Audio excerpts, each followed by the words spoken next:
freely.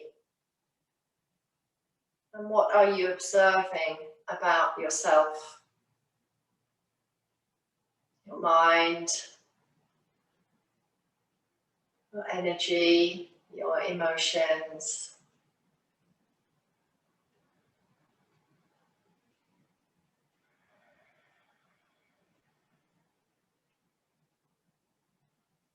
And if your eyes are softly closed, just imagine the breath as you breathe in, flowing from the tail up to the crown. So sensing prana rising. And then as you exhale, imagine and sense the breath flowing from the crown down to the base and dissipating into Mother Earth as the breath flows out, apana. So prana flowing in, apana flowing out and down.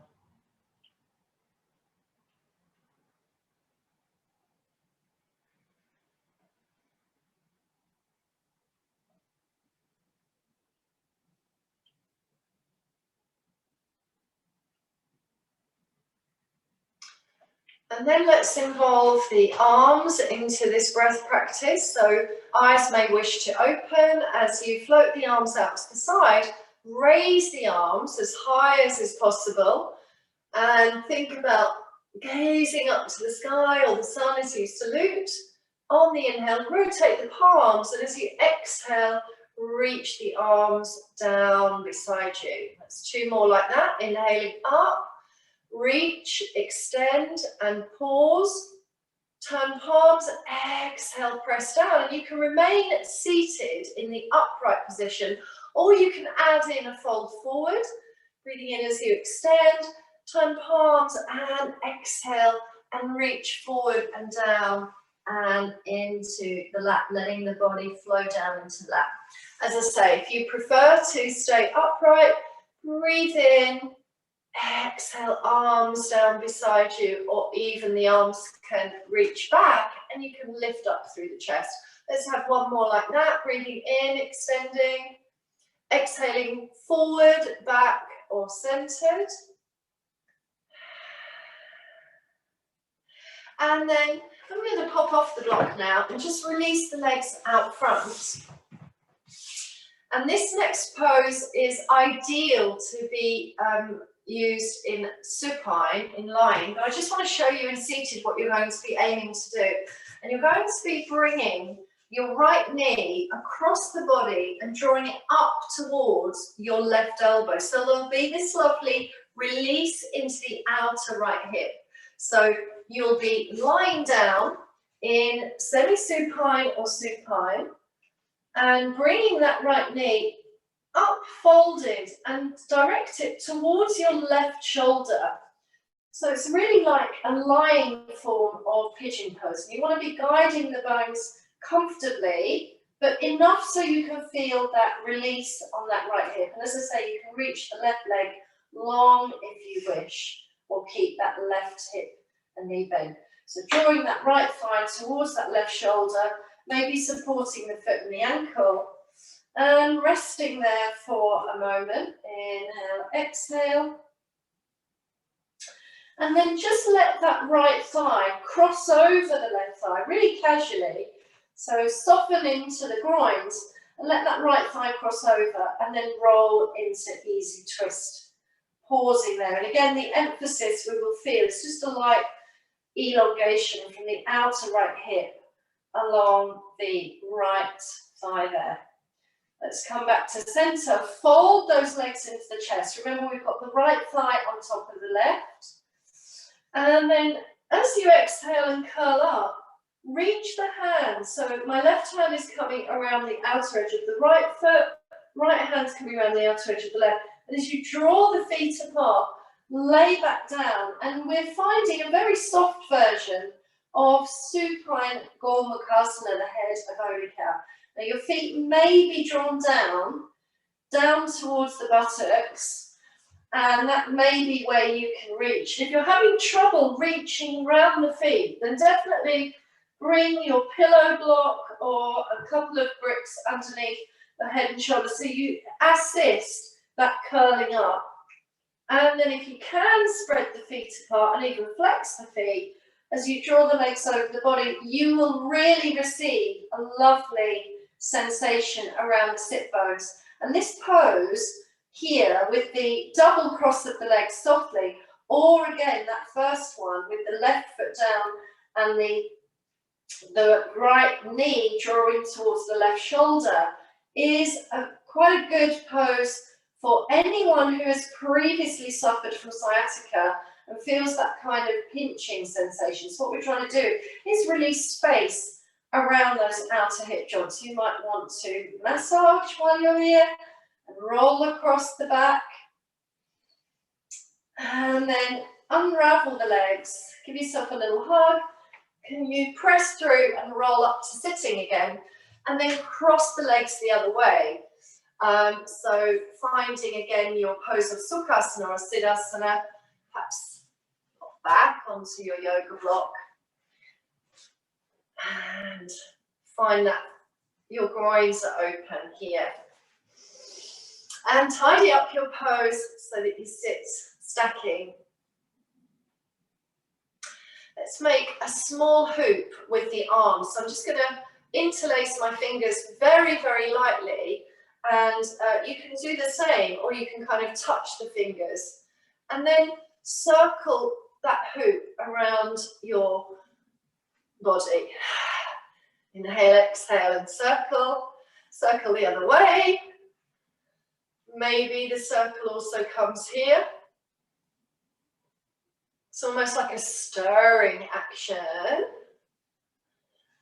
And then maybe we go again, just upper body turning and freeing.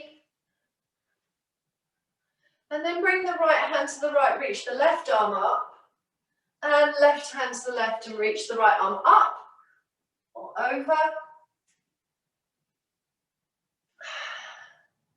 Breathing as you move. It's a pretty chilly day, so you might want to move faster. And then I'm going to reach that arm forward. So I'm reaching the right arm forward, directing the body over towards the left thigh. Coming back and reaching the left arm forward and reaching the body over towards the right thigh. Flowing. Inhale, exhale. Maybe one more each side. Good. Okay, shake out the legs. And again, we'll find that lying sort of pigeon stroke Gomukhasana. So remember, you're possibly going to be in supine semi or the right leg long. And you're going to fold the left knee towards your right shoulder. So you might want to guide it there carefully. So as you lay down, let's try that. So the left knee folds in, and normally it would just come to the left armpit. You're going to direct it towards that right shoulder, and you can reach the right leg long. So it's a form of reclining pigeon. It sometimes helps to have both knees bent, so there's a little bit more space. And notice the differences, and by the way, if there's not that much range, please don't worry. So you're just guiding left knee towards right shoulder armpit. Let breath flow freely, and then just cross the left thigh over the right thigh. Soften out the groins, lay the arms open, easy floor twist. Let that be easy. Can it feel easy? And are you feeling easeful with that? Inhale, exhale. Drop the shoulders down away from the ears and then roll back. Keep the left thigh crossing over the right as the fold comes in, and let the legs dangle for a moment. And then inhale, exhale, curl. Take hold of opposite feet. Draw the legs out wide. If you can, curl. Breathe, notice. Or lay down. Maybe rock a little bit side to side.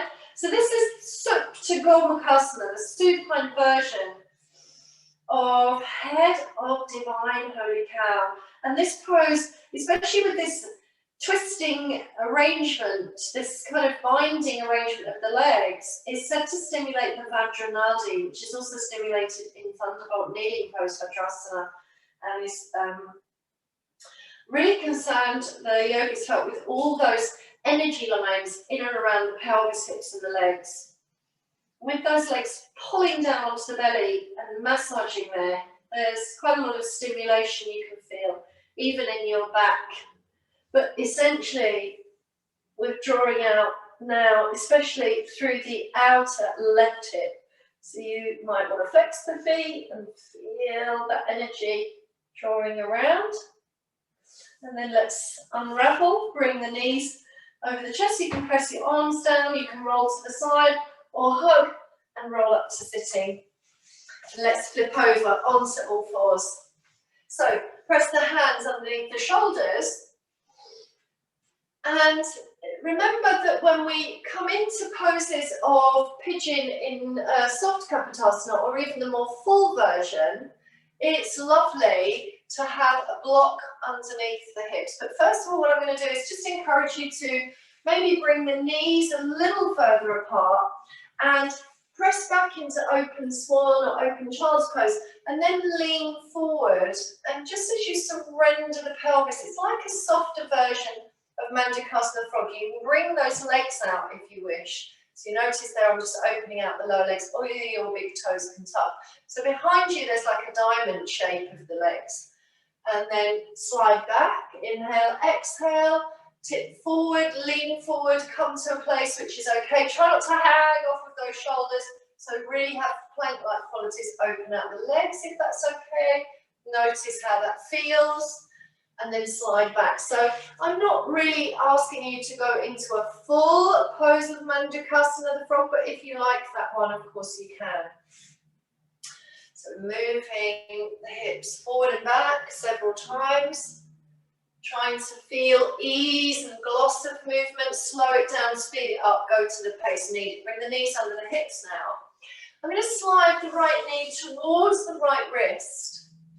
And then just bring this shin forward. Just guide this right shin forward. Now remember, some of us might not be able to allow that fully parallel shin towards the front edge of the mat.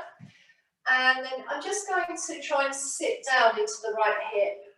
So for some of us, we will bend that left knee. And you can see there's a kind of Z leg-ish arrangement of the legs. So you might be sitting here into this pose with a flexed ankle from that right knee. And of course, the idea is that the left hip starts to draw forward. And as the left hip rolls forward, the left leg moves long.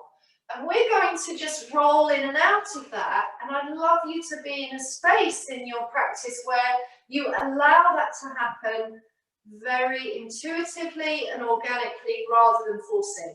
So maybe you've got your left hand onto this left hip and your right thigh is resting. And of course, you're resting on your right arm. And this back leg, as you can see from my demonstration, is really relaxed. So what I'm going to do is encourage you to rotate and just draw down and then roll back. And now this is going to impact on that front hip quite significantly. So your range of motion may be more or less than mine. And in fact, you may find that your leg has to soften into a different angle, looking a little bit like a soft V, rather than a 90-degree angle. So please observe care as you roll and massage and continue finding that the feel sense of this is just you rolling in and rolling out. And as I say, make any adjustments needed. And then how is it if you just now enter a soft pigeon, and as you rearrange the torso forward so the pelvis faces forward-ish, you might want to lift your hips. And of course, remember that you could pop a block. So if your right buttock does not land easy, place the yoga block under that right hip or buttock. Because for those of us not grounded on the mat, we use the block as the mat surface instead. Yeah, that's the benefit of the block, the yoga block. And then maybe bring the elbows down, bring the forehead down and resting.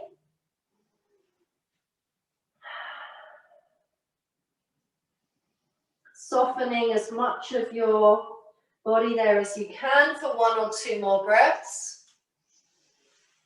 And then a secondary option to those who wish to is to bring the elbow under the shoulder, and just as you bend the back leg slowly, reach back and find that you have this extra open space. And of course this will activate more energy along that left thigh. So that would be your other option in your pigeon. As would elbows now, pigeon. So 1 more round of breath here as you find your full or half pigeon, or you've bent that leg. And then release, curl the left toes. And as you lift the hips, slide out, slowly pedal out, and kind of walk your way up into your Gomukhasana, your down-facing dog. Give yourself a little wiggle. Let's re-lengthen the knees and legs, so come high on the hips and heels. Really feel that straightening, if you like, and that firming of the legs. And then bring the right knee and shin down underneath your belly. So you can see I've just brought that right knee and shin under the belly, and I'm just angling the foot to the, so from here, angle your lower leg. And then cross the left leg underneath, angling the feet wide, and then sway back and come into your first seat of Gomukhasana. If you're not able to sit down with ease, then stay in the hovering position here. Or as you try to sit and explore that this morning, remember you've got your block, and you can also pop that block underneath, and as the hips are elevated, that might help with the arrangement of your legs. So please do not force anything.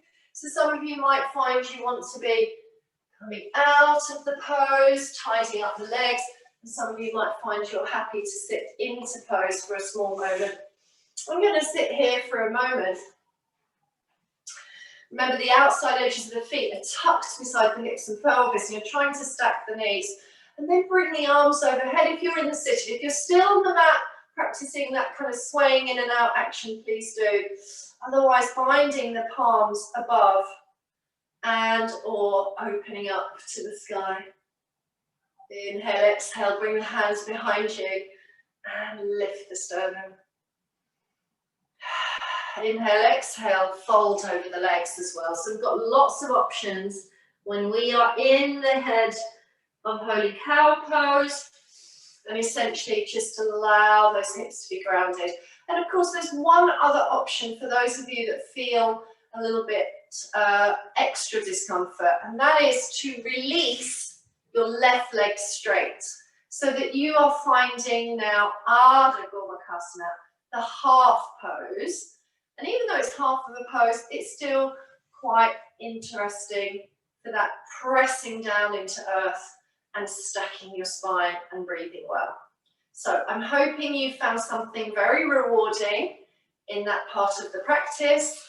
Let's release the legs, tip over, sweep back, and come out onto all fours again. Maybe give that pelvis a little circle and roll through the spine. Let's find our soft or strong pigeon. Okay, so I'm going to turn around so you can see what's happening here again. So I'm going to slide my left knee towards the back of the left wrist, and it may be that you just also want to join me and kind of slide to the side. So we have this soft pigeon style seat. This point you might want to re-angle your left heel, flexed and pressing strongly. So it's almost as if this foot is pressing against a yoga block wall. And you are then going to roll the right hip forward and back. Place the right hand on your hip. This is the kind of relaxed seat. And then as you inhale, exhale, roll into pigeon and roll out. So you'll feel your femur bone turning as you attempt to bring your body in and out of pose like this. So I'm kind of rolling in and rolling out. And eventually that leg will find a super long leg. You may also soften that front foot and you might be rolling in that way. Rolling back and rolling in. But I need to let you know that really having this shin parallel to the short edge of your mat with a flexed ankle is much safer for your left knee joint. Another option is to raise the left knee and or hip, so having a couple of yoga blocks under here staggered, so that as you draw your body into that full pigeon, you feel the energy pressing into that block, and then remember you will be ready to fold over that leg if that's appropriate to you. So soften off into center now, maybe reach your back leg long, release your weight over, breathe and feel. Maybe you can drop any more residual tension, especially from that right knee. Top of foot is resting. Take a look back down the leg and see that it's super straight. Option is, of course, to also bend into this knee and roll that pelvis towards the earth. Draw the shoulder back. And sort of pausing there to notice what is the amount of discomfort you can breathe well through. Where is your sweet spot? Might want to even rock that pelvis a little bit as well.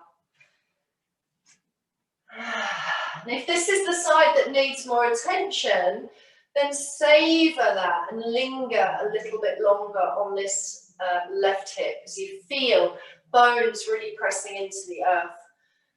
Now let's have one more round of breath in Kapotasana. Press the hands under the shoulders, curl the back toes. As you begin to lift the hips, pause for strength. Slide that left leg out and through. And kind of walk out your legs like you're having a walking dog moment. Spread the palms, let's pay attention to the shoulders. Lift the hips, lighten off the balls of the feet. Level off and spread out toes, ankles, knees. And reach back into your full down dog if that's appropriate for you. Or carry on pedaling, but essentially you do want to firm out those legs after folded pigeon pose. And then bring your left knee down to the earth, kind of underneath the belly. And rotate, so that lower leg is knee, ankle and shin in line. Then I'm going to bring that left foot to the right side of the mat. Then tuck the right thigh behind. So looking at the legs, we've got the left thigh on top of the right. And then drop buttocks back and down. And you can also come back into your swaying actions. Might be good also to give a little circle here. And then as you sit, how is it as you sit this way? And please continue arranging your body effectively and using your props effectively so that you can offer yourself the Gomukhasana, the seat of divine holy cow, and get that feel sense of dropping down into the earth. At this point, you might choose to join me in sitting on your block, or you may want to release your leg long so that you have the Ardha Gomukhasana pose. So please find the best of this one this morning. And as you sit and stack your spine, let's be in observance of the breath. Take the arms overhead, binding. And maybe a little bit of side sway. Inhale, exhale, see if you can open up the ribs, but let the body surrender. As you tip forward, perhaps your heart extends. So try not to lead with the chin. And then fold easy. But it does feel quite intense. The pressure that comes around those hips is quite sensational actually, so observe that. Dropping in, and if that feels interesting, what about if you turn your body and you drop over to the left? Find that action. Inhale, exhale there. And then what about if you turn your body and let the body just fold over to the right?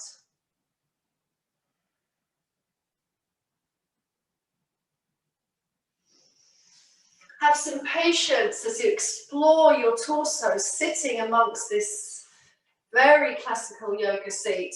And then lift the chest, bring the fingers behind you. Perhaps lean back a little bit. Inhale, exhale, and then lift the knees as you roll back and unravel the legs. Give them a shake. And then press the feet into the earth.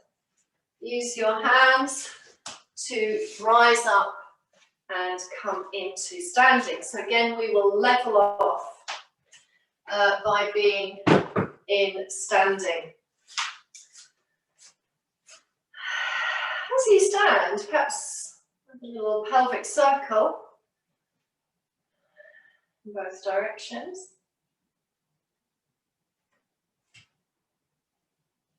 And as well as having flexible hips in the head of holy cow pose, the classical pose also requires us all to access really flexible shoulders. So Gomukhasana arm position often is benefited with a belt, but we'll see how we go today. So let's allow mountain pose. Raise your right arm up as strongly as you can, and then bend the elbow and take the hand just to touch behind the nape of the neck or the center back.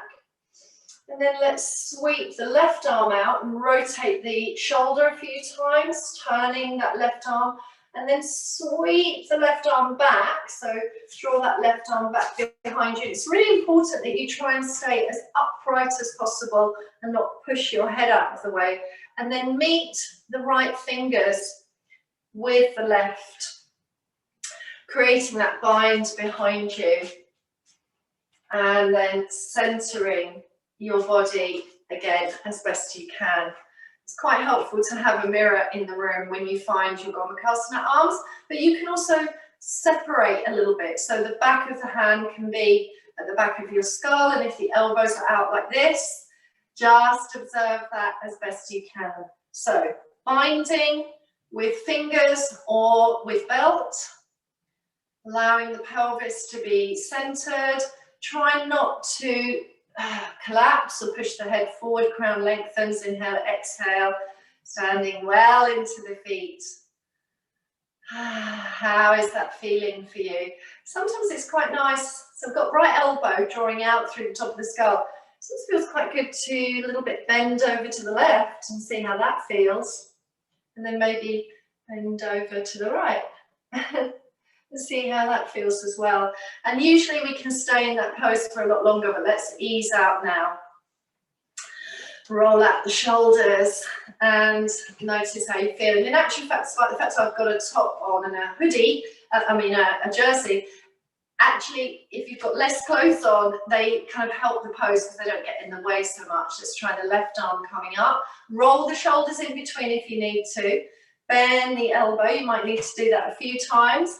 Bring the hand, touch the back, and then release the right arm out. Let's corkscrew, rolling pin arm, roll in and out several times. Bend the elbow, draw that hand up, and you might be able to touch, and you might be able to hook and bind. And one side is usually better than the other, and this is my slightly weird side, so I'm just allowing it to be as best I can. I've got a little touch of the fingertip there, but again, this would be ideal for the yoga belt. So if you have a belt in your room, use that now. And then level off your pose of mountain. Perhaps close the eyes. Can you allow breath to flow up and down? And don't be surprised if the breath changes when you're using an unusual pose or a pose that challenges you. So let's inhale, exhale a few more times, and then maybe add in that little inquiry into side bending both ways. Do stay here for longer, or do add this to your home practice if you can.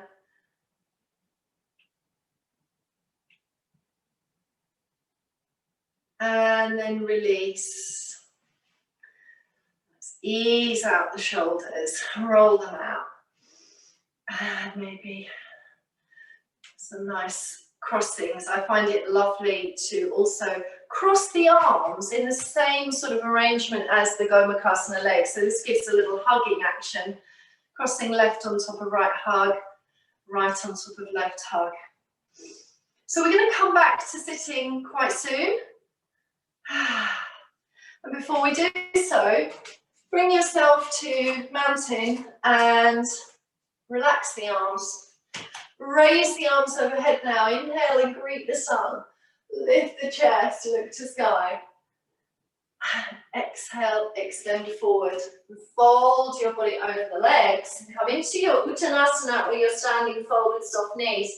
But another lovely option for a sort of assisted help to your Gomukhasana is to cross the right leg in front of the left. So stay in your regular Uttanasana or rise, inhale, and as you exhale, have that feeling of draping the body over the cross legs. Inhale, exhale, deepen, and roll back. You can stay there for a little longer if you wish, or stand and cross the left leg over the right. Make sure feet are grounded. Open out, breathe in, expand, and exhale, dive over the legs. Drop out the crown. Maybe a little bit of swaying around and exploring. And then gonna bend down, unravel the legs, and come into kneeling Vajrasana pose. So once again, with kneeling Thunderbolt pose, perhaps shins are on the mat, feet and ankles joined together, and you sit back with the greatest of ease. Options are to curl the toes so that you are in toe stand, freeing up those toes, giving a lot of energy to the toes. Again, remembering that this is a real stimulation to the feet, toes, ankles and legs. Or, once again, you can take hold of your trusty yoga block, place it between the buttocks and the feet, and that can also provide for us a lovely way of sitting upright. So I want you to now remain in Vajrasana, the Thunderbolt pose, for the last 5 minutes of class, or come into Sukhasana, so seated cross-legged, or re-enter your Holy Cow pose. So I'm going to go back to the head of Holy Cow pose, and I'm going to use my most favourite side. And because it's a slightly longer duration, I'm just going to pop the corner of the yoga block under. And you can join me here in your head of Holy Cow pose, Gomukhasana, or choose your other favourite seat, or remain in Thunderbolt kneeling pose. And as we sit for the closing practice, contemplate the stillness and the tradition and the symbolism of seated yoga that has brought us here to this place in November 2020, but has its roots in an ancient tradition of several thousand years, passing down of knowledge, so that the system of yoga, the 8-limb system, is a system of living well and living healthily. Of course, it's lovely to let the breath flow around the body with the arms relaxed and maybe your hands resting in your lap or finding a mudra. But those of you that want to re-enter the arm position, perhaps try that now. And take the right arm overhead, bend the elbow, and bring the left arm behind. And as the hands clasp or find the arm pose, Gomukhasana, closing eyes, crown lengthens and softening facial muscles. Quietly relaxing as best as possible into this pose.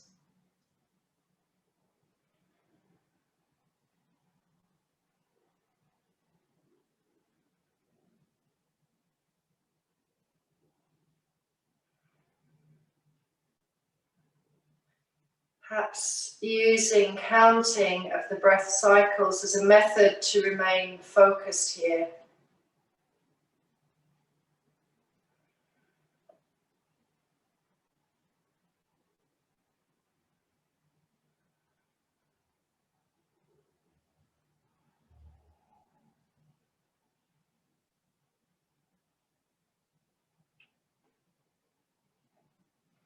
And after perhaps 5 or 6 breath cycles, if you were using the Gomukhasana arms, just release them and roll the shoulders, or choose the hugging arm position.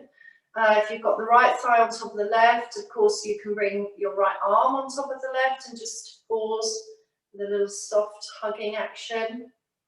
Or repeat the Gomukhasana arms on your second side, trying to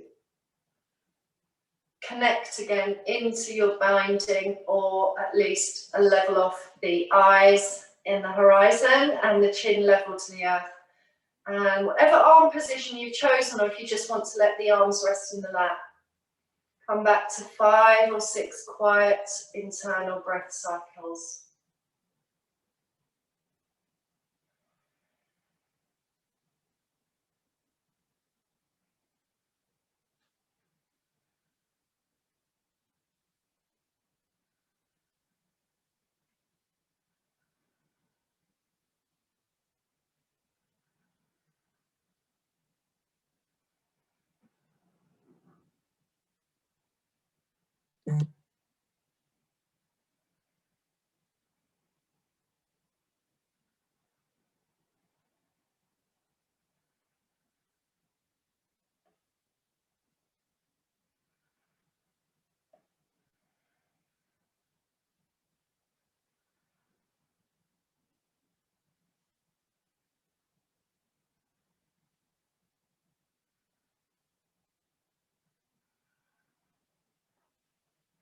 Perhaps this is a good time to be aware of your mood, your energy. Give more weight to the pelvis, to the buttocks, to the legs, feet and ankles. And what else is present in this moment as you sit and breathe here? Our reality is sometimes governed a lot, of course, by what is going on externally for us. You know, whether we wake up to a bright sunny day and our mood lifts, or whether we wake up to a howling wind and our mood drops. Yoga says through due diligence and regular dedicated practice, we can find balance and equilibrium. And we can, as it says in the Hatha Yoga Pradipika, use our seated poses to direct the prana and the mind to open up spiritual balance and access perhaps these psychic channels, these channels of internal energy, the prana, riding the waves of the breath and making sure that those waves are not too tumultuous, going up and down in this emotional storm, but that our internal environment is more balanced and calm.